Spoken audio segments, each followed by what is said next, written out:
mukulika emikolo emikolo gyanyumye ate ng'oseka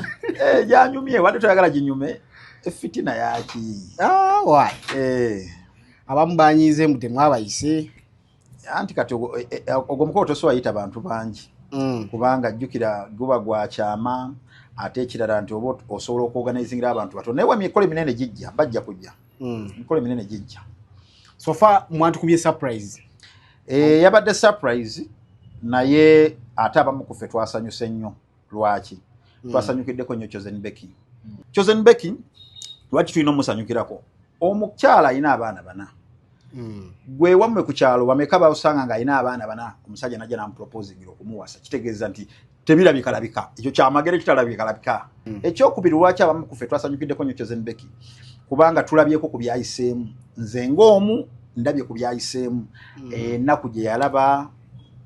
okutulugunyizibwa kwe yalaba emiggo egyamukubibwa so bw'olaba bye yayitamu mu mukwano gwe ne mu bufumbo bwe obukadde omulaba leero ng'asanyuseeko omusanyukirako ekisembayo nze gwe mulundi gwe nasoose okulaba Chosen Becky nga at least naye afunyeyo ku muntu ng'amwagala bya ddala nga ye si yeyeeguya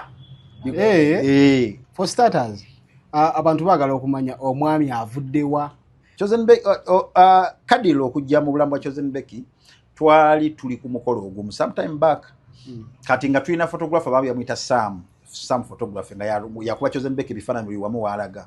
naye ng'oluusi abamu bakomplaining nga Chosen Becky bifaananyi byo byongeremu omutindo bikole booti ne booti naye ng'agamba kasa tulina Sam waffe tutambuze obulamu tuka ku mikolo tusangayo ba photographers bangi kati oli n'amukuba ebifaananyi n'abimuweereza nga birungi namugana naye nandiyagadde okusigala nga tukola ffenna nzija n'enkukuba ebifaananyi ku mikolo gy'olaga naye nga tetumuwa chance because already tulina photographer then one time Becky yatuuka nga Sam alina omukolo gwagenda okukolako nga ate ne Becky alina okugenda ku mikolo nga twetaga photographer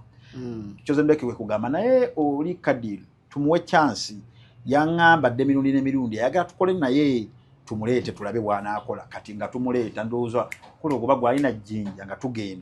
tugenda tumupiikinga nga tukuba ebifaananyi nga tukomawo naye ng'enkola ye ennungi ng'ayanguya ayibaweerawo ate nga quality eri waggulu nnyo ng'alina gadgets ez'ebbeeyi alina kamera ey'akabi mu mbeera y'obwa Sseruganda muntu mulungi nnyo era n'ebintu by'obufumbo bya Becky ng'akyali ne taata w'abaana be era Kadiru yabibeerangamu nnyo nga agezaako nnyo okwagala okulaga ono omusajja how to treat the woman lwaki waliwo ffenna Becky byatukoledde teri muntu abadde ku lusegero lwa Chosen Becky nga tafunaako love kuva wa Chosen Becky because oyo omuwala alina love ebya ddala alina obunafu bwe naye alina love era abantu abamwetoolodde balozezza ku love ye ebya ddala kati olw'okusanyuka nnyo okwagala okwebaza Becky n'akola birthday ya Chosen Becky surprise kyetwakola abajja mwajja kati birthday lwakuba nti tebayogera nti Kadiru ye yali agikoze bagamba omwami ye yakoze ki ariko resort Kadiru n'ateeka mu ssente ze Becky n'ajja n'alaba surprise n'anyumirwa n'asanyuka bamu surprise nze nga tugamba omwami yabikoze kati Becky waabuukira nti omwami si yabikoze mu kusasula ki biruze ezaali zigaanye ng'ate ne Kadiru ssente zimuweddeko n'agamba muleeteyo ku ssente kati Becky bw'abuukira nabuuza byabadde bitya agenda okkizuula nga omwami gwabadde amanyi si ye yali abisasudde ebbanga eriiseewo okuva Chosen Becky yayawukana ne taata w'abaana be kati tukumpi ligenda myaka 3 nga baayawukana Chosen Becky okufuna omusajja omupya n'amutulaga after 3 years sikiraba mu buzibu wabadde oyagala amala emyaka 10 because mwe mwagenda okumanya nti relationship ya Chosen Becky ne taata w'abaana be yaggwawo